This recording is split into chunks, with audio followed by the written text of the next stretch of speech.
Finally আজকে চলে এসেছি সিআরই 5 এর নোটিফিকেশনকে ডিসক্লোজ করার জন্য। তো তোমরা বুঝতেই পারছো যে সিআরই 5 এর যে নোটিফিকেশনটি এখনো আনঅফিসিয়াল ভাবে মানে কনফিডেন্সিয়াল কপি হিসেবে পাবলিশ হয়েছে, সেই নোটিফিকেশনের টোটাল কি রয়েছে এভরি ডিটেলস কিন্তু আজকে আমি এই ভিডিওতে আলোচনা করব।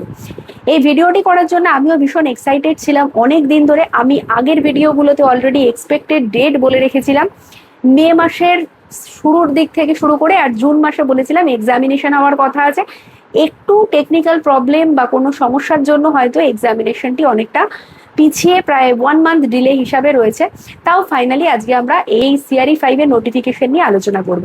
সো ভিডিওতে যাওয়ার আগে আবার সকলকে আমি রিকোয়েস্ট করব, ফার্মাস্কিল একদম নতুন একটি চ্যানেল, তো প্লিজ তোমাদের এই ফার্মাস্কিলকে একটু সাপোর্ট করার জন্য সাবস্ক্রাইব করে নাও। আর আজকের ভিডিওটিতে যাওয়ার আগে একটা লাইক করো আর প্রচুর পরিমাণে তোমাদের গ্রুপে শেয়ার করো। এই নোটিফিকেশনের আগে যাওয়ার আগে আমি জাস্ট একটাই কথা বলবো যে দেখো, ডিপ্লোমা হোল্ডার যারা আছে না, তাদের জন্য এই সিআরই 5 কিন্তু একদম একটা নতুন দরজা খুলে দিয়েছে। তার কারণ এই সিআরই 5 কিন্তু অলমোস্ট সবকটা প্লেস ডিপ্লোমা ফার্মাসি হোল্ডারদের জন্যই। Bachelor pharmacy, bachelor in pharmacy যারা কমপ্লিট করেছে তাদের জন্য পোস্ট রয়েছে, যেগুলো আমি আস্তে আস্তে ডিসক্লোজ করব। সো একদম ফার্স্ট থেকে যদি আমরা নোটিফিকেশনটি দেখি তাহলে এরকম দেখতে পারবো। এখানে সিআরই 5 মানে কমন রিক্রুটমেন্ট এক্সামিনেশন এর all India institute of medical সায়েন্সের তরফে এই নোটিফিকেশন পাবলিশ হয়েছে। দেখতে পাচ্ছ এখনো কনফিডেন্সিয়াল রয়েছে, ফুল অফিসিয়ালি নোটিফিকেশন পাবলিশ হয়নি। চলো ইম্পর্টেন্ট ডেট দেখে নি। ডেট অফ আপলোডিং ডিটেলস মানে অলরেডি ফর্ম ফিল আপ অনলাইনে স্টার্ট হয়ে গেছে 11th জুন 2026, আর এটা চলবে 30th জুন 2026 অবধি। আর টেন্টেটিভ এক্সামিনেশন ডেট যেটা সিবিটির মাধ্যমে হবে, CBT tentative date 25th July to 27th July 2026, মানে 25, 26 বা 27 এর মধ্যেই কিন্তু এক্সামিনেশন হতে পারে, যেটা সিবিটি হিসেবে হবে। এছাড়াও কিছু এনওসি সাবমিট করার ডেট রয়েছে, আরও ইম্পর্টেন্ট ডেটগুলো এখানে মেনশন করা রয়েছে, যেটা তোমরা এই নোটিফিকেশন থেকে অলরেডি দেখতে পারবে।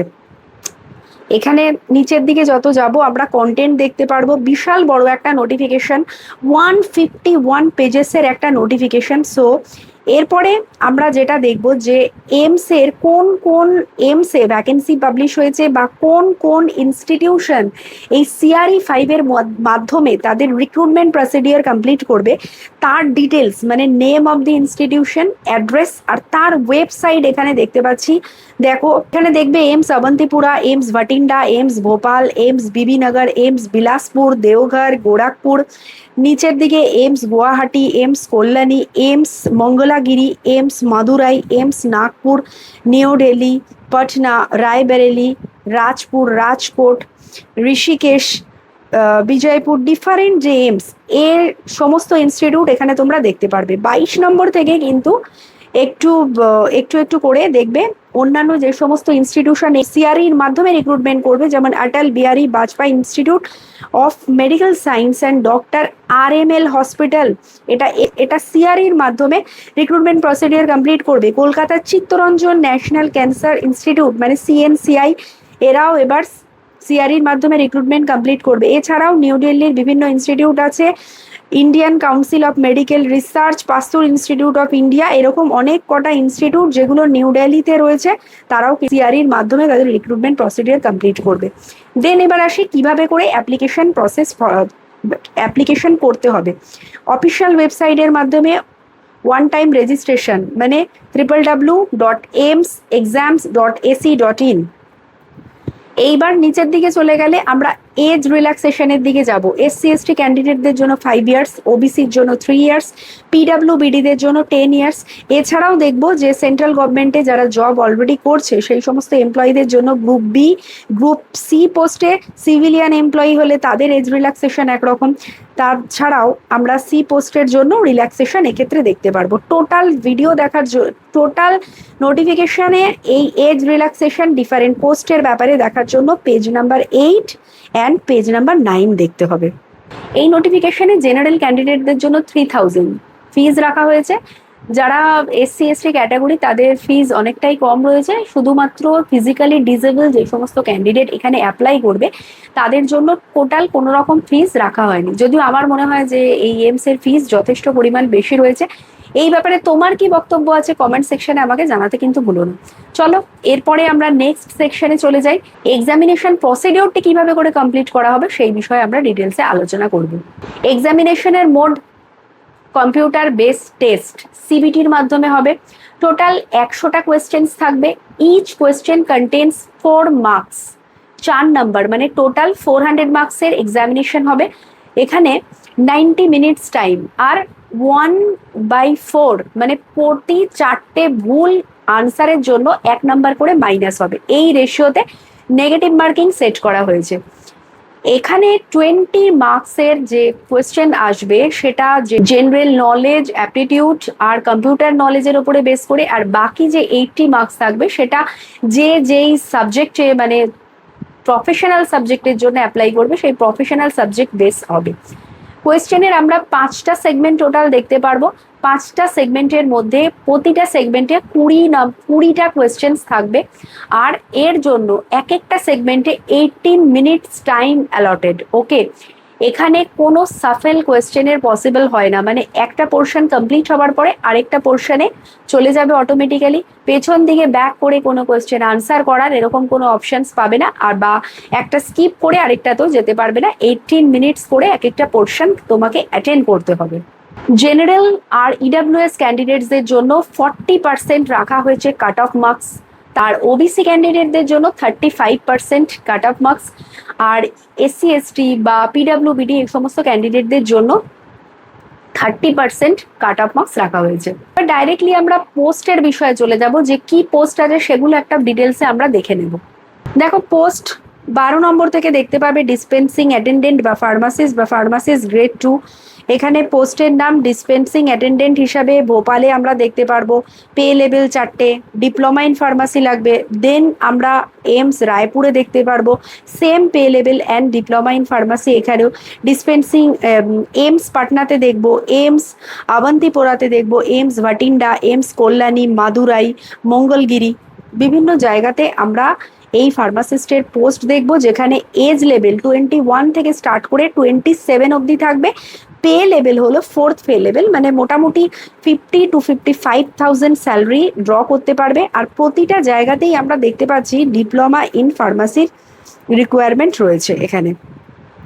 দেন চলে যাব ফার্মাসিস্ট, যেটা নিউ দিল্লিতে এজ লিমিট এখানে 30 রাখা হয়েছে, পে লেভেল এখানে 5। সো এখানে দেখতে পাচ্ছি আমরা এখানেও ডিপ্লোমা ইন ফার্মাসি রয়েছে। এইমস রায়বেরেলিতে দেখব, এইমস রাজকোটের এজ লিমিটটা একটু ডিফারেন্ট, 18 থেকে স্টার্ট করে 30 ইয়ার্স অবধি রাখা হয়েছে। এগুলো সব 5th পে লেভেল হিসাবে স্যালারি রয়েছে। Diploma in pharmacy minimum qualification থাকলেই এখানে এইমস এর জন্য ফার্মাসিস্ট স্টুডেন্ট বা রয়েছে যারা একদম ফ্রেশার্স ক্যান্ডিডেট, তারা অ্যাপ্লাই করতে পারবে। তার নেক্সট আমরা দেখব নিউ দিল্লির ফার্মাসিস্ট। এখানে age limit 30 years, pay level 5th। এখানে ডিপ্লোমার সাথে সাথে এখানে ডিজায়ারেবল হিসাবে ব্যাচেলার রাখা হয়েছে, মানে ডিগ্রি এই ফার্স্ট এখানে দেখতে পাচ্ছি। আর এক্সপিরিয়েন্সেরও একটা ডিমান্ড এখানে ডিজায়ারেবল হিসাবে সেট করা হয়েছে। এইমস রায়বেরেলির ক্ষেত্রে আমরা শুধুমাত্র দেখছি ডিপ্লোমা থাকলে হবে, এখানে এক্সপিরিয়েন্স থাকতে হবে। এইমস রাজকোটে আমরা দেখছি ডিপ্লোমা ইন ফার্মাসি থাকবে, আর তার সাথে ডিগ্রি থাকতে হবে, আবার এক্সপিরিয়েন্সও থাকতে হবে। এইমস রেওয়ারি এখানে আমরা দেখব এসেনশিয়াল কোয়ালিফিকেশন হিসেবে ডিপ্লোমা, আর এখানেও এক্সপিরিয়েন্স চেয়েছে। AIIMS Vijaypur, AIIMS Atal Bihari Vajpayee institute of Medical, এখানে আমরা দেখতে পাচ্ছি যে এসেনশিয়াল হিসাবে 10+2 সায়েন্স সাবজেক্ট আর 2 ইয়ার্স ডিপ্লোমা রয়েছে। আর তার আগে আমরা যেটা এইমস বিজয়পুর দেখলাম সেখানে ডিপ্লোমা লাগবে, আর তার সাথে এখানে এক্সপিরিয়েন্স রয়েছে। যেখানে যেখানে আমরা দেখছি ডিজায়ারেবল হিসাবে ডিপ্লোমা ছাড়াও ব্যাচেলার ডিগ্রির কথা বলা হয়েছে আর এক্সপিরিয়েন্স লাগবে, সব জায়গায় কিন্তু পে লেভেলটাও দেখো চেঞ্জ হয়ে গেছে, পে লেভেল 5 দিকে চলে গেছে। ওকে, এছাড়া আমরা দেখব যে সিএনসিআই ফার্মাসিস্ট রয়েছে, যেটা আমাদের কলকাতার যে সমস্ত ছেলেমেয়েরা অ্যাপ্লাই করতে চাইবে তাদের এজ লিমিট 30-এর বেশি না হয়। এখানেও পে লেভেল 5, এখানেও ডিগ্রি মানে বা ডিপ্লোমা যে কোনো একটা থাকলেই কিন্তু করতে পারবে অ্যাপ্লাই। আর তার সাথে অবশ্যই রেজিস্টার্ড ফার্মাসিস্ট হতে হবে। দেখো আমি এই যে নোটিফিকেশন খুব সিম্পল ভাষায় বলে দিচ্ছি, তার কারণ আবার আমি বলছি নোটিফিকেশনটি প্রচুর বড়, 151 পেজেসের নোটিফিকেশন। আগে ফর্ম ফিল আপ করার জন্য নোটিফিকেশনটি আমাদের ভালো করে বুঝতে হবে। এই ভিডিওর শেষে গিয়ে কিন্তু আমি এই যে ছবিগুলো বা এই যে পেজেসের রয়েছে, এই যে পেজগুলোর মধ্যে রয়েছে, এই পেজগুলো আমি কিন্তু আপলোড করে দেবো। তোমরা এগুলো দেখতে ভুলো না, আশা করি এগুলো তোমাদের জন্য যথেষ্ট হেল্পফুল হবে। এইবার চলে আসি ফার্মাসিস্টের পোস্ট ছাড়া, যেখানে শুধুমাত্র ব্যাচেলর ডিগ্রি ছাড়া অ্যাপ্লাই করা যাবে না, সেটা হচ্ছে অ্যাসিস্ট্যান্ট রিসার্চ অফিসার বা রিসার্চ অ্যাসিস্ট্যান্ট। এই পোস্ট এখানে দেখবো কোথায়, পাস্তুর ইনস্টিটিউট অফ ইন্ডিয়া, এইখানের এই পোস্ট অ্যাপ্লাই করতে পারবে। এজ রিল্যাক্সেশন এখানে গভর্নমেন্টের হিসাবেই পাওয়া যাবে। Upper age limit 30 years, 7th pay level. Okay, মানে যথেষ্ট ভালো স্যালারি ড্র করতে পারবে। যারা ব্যাচেলার ডিগ্রি হোল্ডার আছে তারা কিন্তু, যারা বিফার্ম ডিগ্রি হোল্ডার আছে তাদের জন্য এটা একদম সুইটেবল রয়েছে। একটু ভালো করে দেখে নিও, অন্যান্য অনেক স্ট্রিমের ছেলেমেয়েরা এখানে অ্যাপ্লাই করতে পারবে। এখানে অ্যাট এ গ্ল্যান্স আমি করেছি, দেখতে পারবে যে কোথায় কোথায় ফার্মাসিস্টের কটা কটা পোস্ট রয়েছে, যেরকম ভোপাল আছে, রাজপুর আছে, পাটনা আছে, আওয়ান্তিনগর, সব জায়গায় তোমরা দেখবে। এখানে ইউআর ক্যাটাগরিতে কল্যাণীতে একটা পোস্ট রয়েছে, মাদুরাইতে দুটো পোস্ট রয়েছে, দেন এইমস মঙ্গলগিরিতে শুধুমাত্র ইডাব্লিউএস ক্যাটাগরিতে একটা পোস্ট রয়েছে। চলে আসি ভোপাল, ইউআর ক্যাটাগরিতে একটা পোস্ট আছে, এইমস রাজপুর এখানে 3টে পোস্ট রয়েছে, পাটনাতে ওবিসি ক্যাটাগরির আন্ডারে একটা রয়েছে, অ্যান্ড আবন্তিপুরা এখানে টোটাল ইউআর এ দুটো আর একটা রয়েছে ওবিসি ক্যাটাগরিতে, টোটাল 3টে পোস্ট রয়েছে। আর ডিফারেন্ট কোথায় কোথায় ভ্যাকেন্সি রয়েছে টোটাল আমি এখানে দিয়ে দিয়েছি। এই পিকচারটাও আমি একদম লাস্টে গিয়ে আপলোড করে দেবো, তোমরা দেখতে ভুলো না। টোটাল দুটো পিকচার, এখানে অ্যাসিস্ট্যান্ট রিসার্চ অফিসার কোথায় কোথায় নেবে, কটা পোস্ট আছে, অ্যাসিস্ট্যান্ট রিসার্চ অফিসার দেখতে পাচ্ছ 3টে আর দুটো পোস্টে রয়েছে। এই ভিডিওর লাস্টের দিকে ইডাব্লিউএস ক্যাটাগরি, ওবিসি ক্যাটাগরি, এই সমস্ত ক্যাটাগরিতে কিভাবে করে অ্যাপ্লাই করবে তার নোটিফিকেশন রয়েছে। আমি জাস্ট ডিপ্লোমা হোল্ডারদের বলবো, it's a golden opportunity. Number of post হয়তো কম, বাট এক্সপিরিয়েন্স নিডেড নয়, জাস্ট ডিপ্লোমা হোল্ডার্স হলেই ফ্রেশার্স ক্যান্ডিডেটও অ্যাপ্লাই করতে পারবে। এর থেকে ভালো আর ডিপ্লোমা হোল্ডার্সদের জন্য কিছুই হতে পারে না। যেটা দেখলাম যে সিএনসিআই এই সিআরির মাধ্যমে রিক্রুটমেন্ট প্রসিডিওর কমপ্লিট করছে। সবার আগে দরকার হলো base clearance related, class related কোনো রকম কোয়ারি থাকলে ডিসক্রিপশন সেকশনে আমার যে মোবাইল নাম্বার দেওয়া রয়েছে সেখানে তোমরা আমাকে মেসেজ করতে পারো, টেক্সট করতে পারো, সেখানেও আমি তোমাদের প্রতিটা কোয়েশ্চেনের আনসার দেওয়ার চেষ্টা করি। আর ভিডিও রিলেটেড কোনো রকম সমস্যা হলে এই ভিডিওর যে কমেন্ট সেকশন রয়েছে সেখানে গিয়ে তোমরা কমেন্ট করো আমাকে, আমি সেখানে তোমাদের কমেন্টগুলো পড়বো আর তার সাথে সাথে সেগুলো আনসার করার চেষ্টা করব। সো আশা করি এই ভিডিওটি সমস্ত সিআরই অ্যাসপিরেন্টসদের জন্য হেল্পফুল হতে চলেছে। আজকের এই ভিডিওটি ভালো লাগলে লাইক করো আর প্রচুর পরিমাণে ভিডিওটিকে শেয়ার করো।